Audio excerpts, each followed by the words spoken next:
Hello, my name is Mary Kuzmick, and I'm a graduate nutrition student at Bastyr University. I'm reporting to you today from my very humble, slightly messy kitchen. In the spirit of Food Day, I'm going to show you how to create a balanced meal using real foods. So let's get started. We're going to look at how to divide up your plate among the different food groups and talk about which foods belong to each group. I'm going to use ketchup to draw some edible lines between the different groups. First, I'm going to divide my plate in half. Then, I'm going to divide each of those halves into two, with one big section and a smaller section in each half.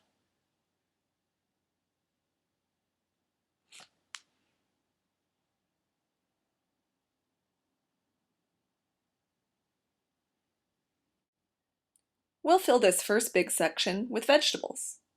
I'm going to fill it with a kale and beet salad that I made earlier today. The bright colors of these vegetables tell me that they're fresh, so I know they're going to taste great. I've also got a mix of colors in this salad, so I know I'm getting a range of healthy nutrients instead of just a couple.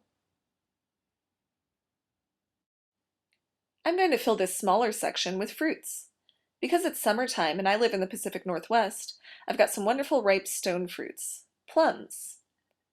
Again, those gorgeous bright colors tell me that these fruits are fresh and ripe, so I know it's the best time of year to eat them. Let's move on to the other large section of the plate, which I'm going to fill with whole grains. I chose to use brown rice that I made this afternoon. Whole grains are best because they're full of fiber, protein, and vitamins. Refined grains such as white flour have had most of the good stuff processed out of them in a factory.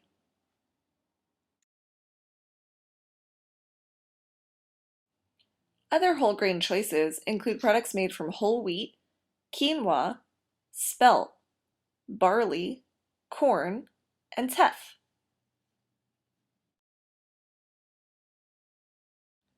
This last section of the plate is reserved for lean proteins.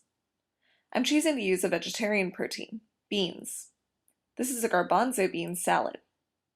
I could also use a lean animal protein, such as chicken or fish. I got the dried rice and beans from the bulk foods section of my grocery store. It's not only inexpensive, but it also eliminates unnecessary packaging that I would have to throw away. I save the plastic bags I get at the store and reuse them the next time. Now my plate is full and ready to eat. Yum! There's one more component of a healthy meal that's already on my plate, but it's a little bit harder to see, and those are the fats. There are two different kinds of fat. Unsaturated fat, which comes mostly from plant sources, and saturated fat, which comes mostly from animal sources. My unsaturated fats in this meal came from olive oil that I used when I made the rice. My source of saturated fat in this meal came from yogurt, which I used when I made the garbanzo beans. One more thing to remember. I filled my plate with the foods that I like to eat, but the foods that you like to eat may be very different. To learn more about all the different ways in which you can fill your plates, go to the USDA website, choosemyplates.gov. Happy meal planning!